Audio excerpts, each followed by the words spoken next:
కాలభైరవ స్వరూపం.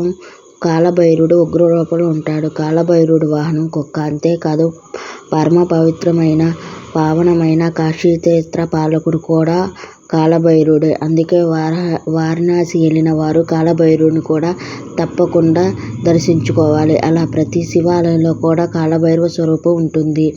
కాలభైరవుడిని పూజించడం ద్వారా శత్రు భయం, అపమృత్యు భయం, రోగ భయం తొలగిపోతాయి. అలాగే తరచూ పనుల్లో ఆటంకాలు ఎదురవుతుంటే కాలభైరవుడిని అష్టమి రోజు కాలభైరవుని భక్తి శ్రద్ధతో పూజించడం ద్వారా ప్రతికూల శక్తి తొలగి పనులు సానుకూలత చెందుతాయి. అలాగే కాలభైరవ అష్టమి రోజు కాలభైరవ వాహనమైన నల్ల కుక్కకు కుంకుమ బొట్టు పెట్టి గారెలు తయారు చేసి మాల వేయడం వల్ల సమస్త గ్రహ దోషాలు తొలగిపోతాయి. కాలభైరవ అష్టమి రోజు మనకు కాలభైరవుని పూజించడం సకల శుభాలు పొందుదాం. ఓం శ్రీ కాలభైరవ స్వామియే నమః.